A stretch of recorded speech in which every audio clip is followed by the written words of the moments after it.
Welcome back, guys. Today on the agenda, we got to go get a ball for the forklift. We're drilling a hole. That way we can move trailers around easier rather than having to back trucks up constantly. We also got to go, the boys are going to get the dump trailer. We're going to get that ready for the season so we can clean up, do cleanups and stuff. So I'm gonna go get the ball at the store, guys. Boys are going to get the dump trailer out of storage. Hopefully they bring you along, get some footage of that, and we'll catch you guys back when we're at the shop. So stay tuned. Also, guys, if you could subscribe to our channel and like these videos, that would be greatly appreciated. It'd help us out a lot. These videos are only gonna get better.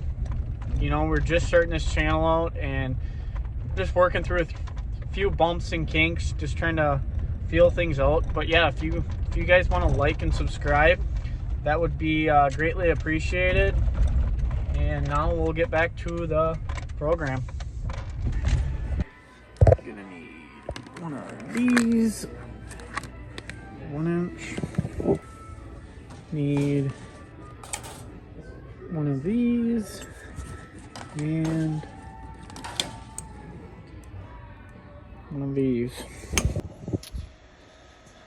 All right, guys, we got the necessities that we need. This is the plan we're kind of working with. We're gonna drill a ball or a hole through here, put the ball in. That way, when we attach trailers, it's a lot easier than hooking up a truck and doing that kind of stuff. So, take you over here now and give you an update on this side. So Derek's got it all welded in. Welded in, fabricated up. Now he's just gotta grind this and then should be body work and Bondo after that. So alright, guys, what we gotta do first, start off with a small drill set. A little WD-40 for some lube or so she don't get overheated. Just slowly go to work. See how many drill bits you can break.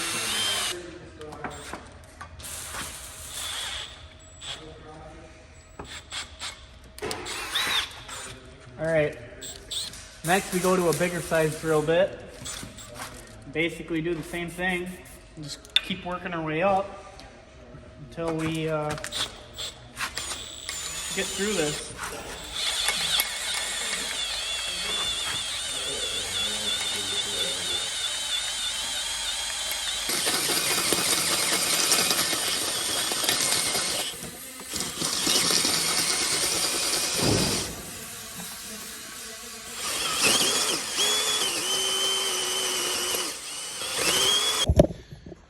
Well, guys, we got her. This is the outcome. Harder than expected to drill through that much steel, but now you just tighten her down. And oh my, that's that project. So, guys, we're gonna go move some trailers around. Play a little thing we like to call Circus, where we basically just move stuff around and reorganize it. We gotta actually get, let's see, we gotta move this trailer, we gotta move that trailer over to that, in between these two shops. So, guys, we gotta move the mow trailer, this, get her hooked up. Come on.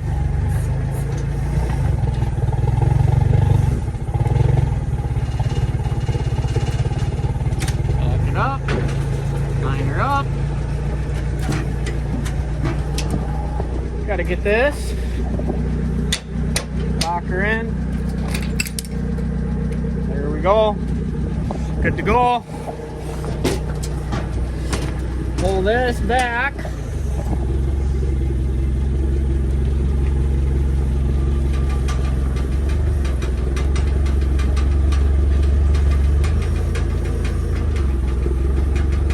Keep her moving. Keep her moving. Now the only problem with this is this trailer is the only trailer we have that's a 2-inch ball. All the other ones that we have are 2 5/16. I'm gonna have to swap out. I'm gonna have to swap out this ball. Swap out this ball for the 2 5/16 to move this enclosed trailer. So drop her down.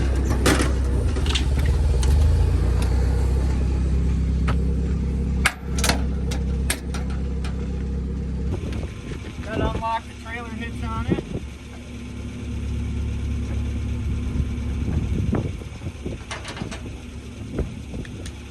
Here we go.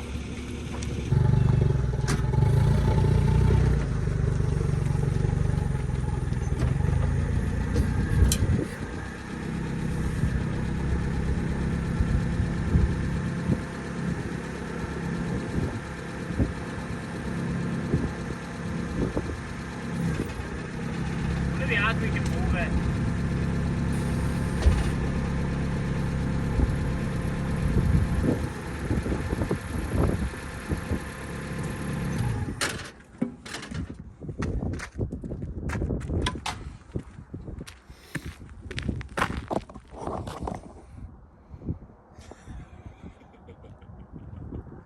We've ran into another problem. So, that's our problem. It's too far. And we wanted to run it closer, but we couldn't because if you look, in this, it's a certain amount of thread. So if you ran it up here closer, it wouldn't thread in all the way. So, gotta think. So guys, we figured out our solution. All we're gonna do is drill through here as thin as possible. And then if we have to, we're just gonna run a couple more washers. That way it covers that gap up so we can still thread it on. And if it's somewhat loose, we'll deal with it. It's more so just moving trailers around, so it's not that big of a deal. Well, we got this ball in now. This side was definitely a lot easier than that side because there's a lot less metal to drill through. We actually didn't even have to. This washer up here was enough spacing. So now we can go back to playing trailer circus.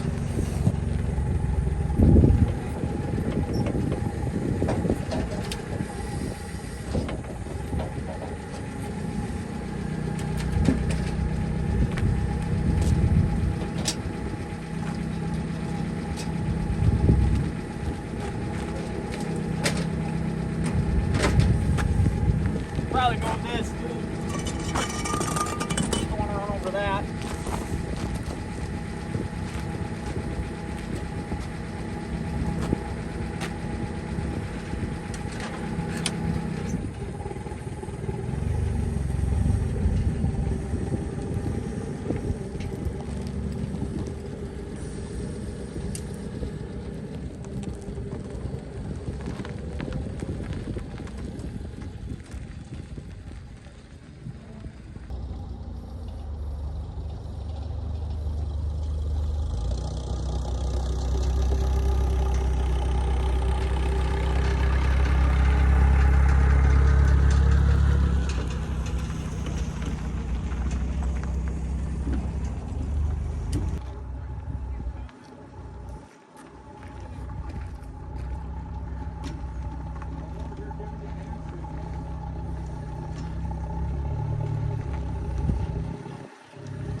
kind of in a predicament here. We're a little bit stuck. Hook the chain up.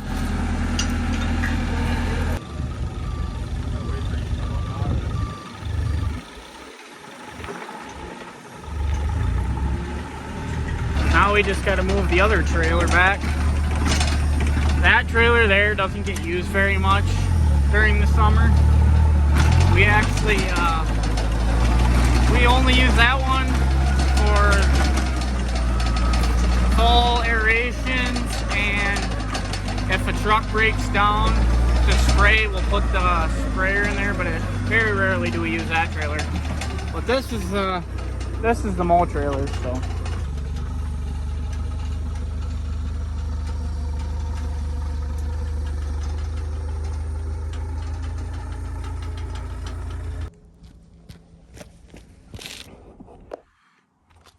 This here is where the dump trailer will go. Usually my parking spot, but you know, just moving her. New ways of doing things. See how it goes. Buried her once. Yeah. Going all right if we don't get stuck.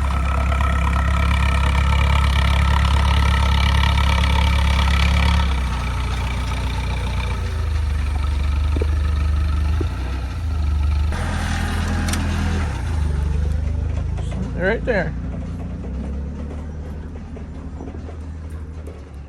Pretty good.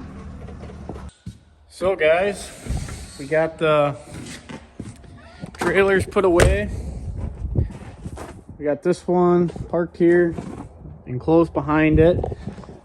Then we actually took the trailer that had that bed on it, the equipment trailer, and we put it in the other shop, the trailer storage shop. We got the 22-foot trailer. This is ready to go. DOT'd. Bagger units are on it. Dethatchers are on it. So this setup is ready to rock for spring cleanups. These aerators, they don't get used much, if at all. I mean, we do a couple yards in the spring aerating, but yeah, we very rarely use them in the spring. Those are more of a fall thing. So, and then, so those are the two newest mowers. The one is new this year. That one is a year old. I think it's got 500 hours on it. And then we got these. This is the oldest one in our three. It's 27 horse. These are 229 horses. Actually, that one's a 27 horse too. We're actually selling that one. So that one's all cleaned up and got all the stuff that comes from when we buy them. So we take the roll bars off ours, but yeah, that's kind of a little bit of the fleet we got going. These two are kind of backup mowers for if one breaks down. And then yeah, so this is actually my sprayer. It's a Toro Spray Master. It's the biggest model they got. It's the 60 gallon tanks, or it's 30 gallon tanks, sorry. And with the granular, I think the capacity on that's 220 or so. I like it. It's been a good machine. It's got 665 hours on it. So I'm sure by the end of this season, we'll probably sell it and then probably go to a steel green. Derek actually runs the steel green right now, and he loves it. They actually sit up a little higher, and this design of them, the balance going up our ramps, it's got better front weight, so, and hill. Just overall a better machine. Got bigger tires, which actually I swapped. My little tires are up there, but I swapped to the bigger tires here. So we're gonna run these this year and kind of see how we like them. So see if this old girl starts up.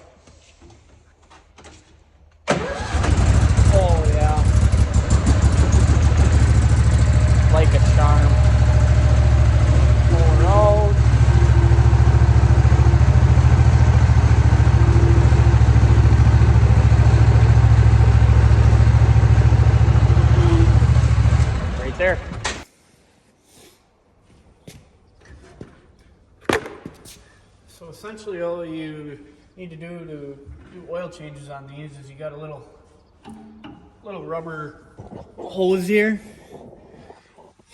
right here. You just unscrew that. Drains out pretty slow, probably takes 10 minutes for it to all drain out, but you do that, and then you got your oil filter you unscrew down there. And then to add oil, up here, right there, you unscrew that. And to check it, you got your dipstick down here. Later on too, I'll kind of walk you through just kind of how to operate and what everything does on this money machine. So essentially the only tools you really need to do this are a set of pliers and a crescent wrench. Just hold the top of this, the pliers, and take your crescent wrench, undo your nut. So now that we got this loose, all you do is just hold it, unscrew it, put the bucket on there, and it's kind of a pain to get in here, but you do that.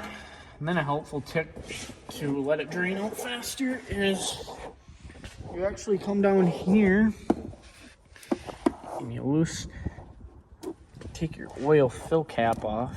It lets air flow through there a little better. Not much different, but I always just do it because it helps. So now we just wait for that to drain and take the oil filter off too. So to take the oil filter off, you just get a set of oil filter pliers. You can adjust them to your filter. And then it's kind of tricky to get at this one just because it's so tucked back in the motor. But you just wrap it around it, squeeze, and then just make sure you're twisting it the right way. Oil filters can sometimes, I always get messed up on them. Sometimes they go the wrong way. I don't know why, they're just weird like that. But we're actually gonna wait to untwist the rest of that until this is out, so that way we can put the bucket down under there so that the oil, so stay tuned for that. Oh, look who decided to show up. Look at who decided to show up to the party. So this is our dump trailer, guys. We built this enclosure on it. Basically, spring, fall cleanup, sucking leaves up. We gotta get that salter out of there too. 65 degrees out and we still got a salter and all our snow equipment hooked up. Unbelievable. Look at it.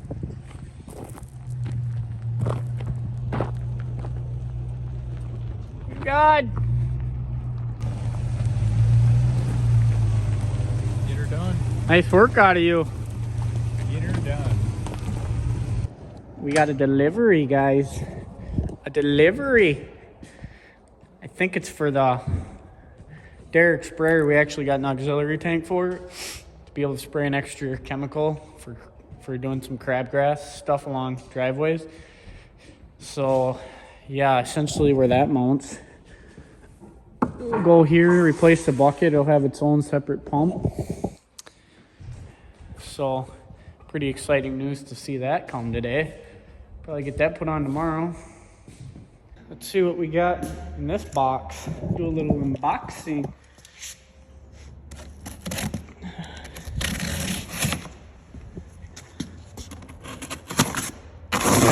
Weird wrapping if you ask me. Look it!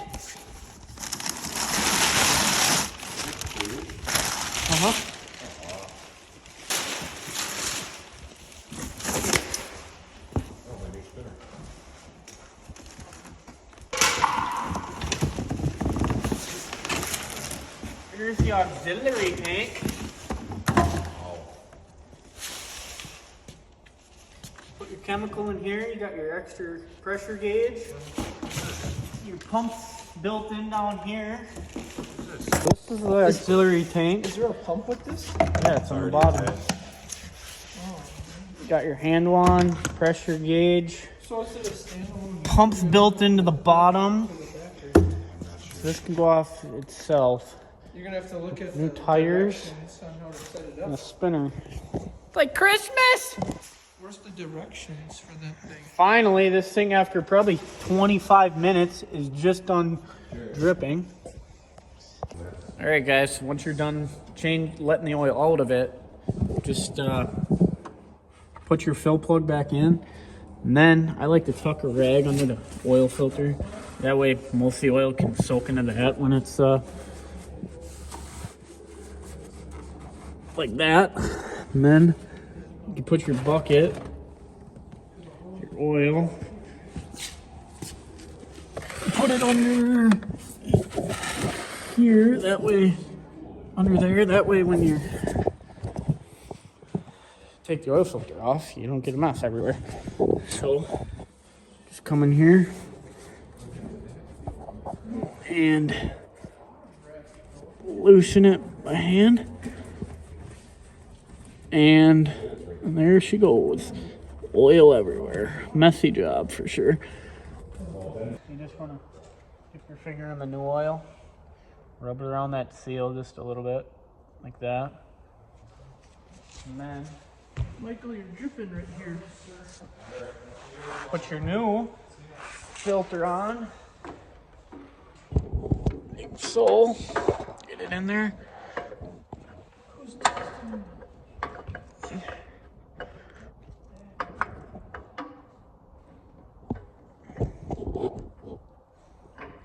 Struggle. Once you got your filter on, then you can take your oil with your funnel.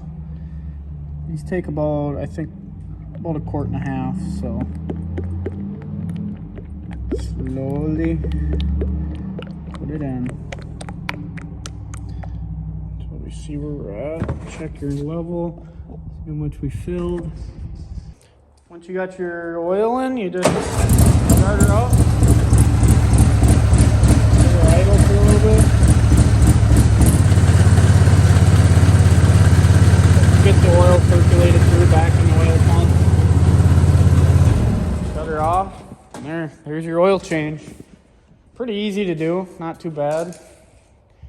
We do ours every 100 hours or so, so when we're done, so at 665 we did it. So then we go over to our label printer, put in 100 hours for them. So then we'd go to here. Okay, we do 765, print.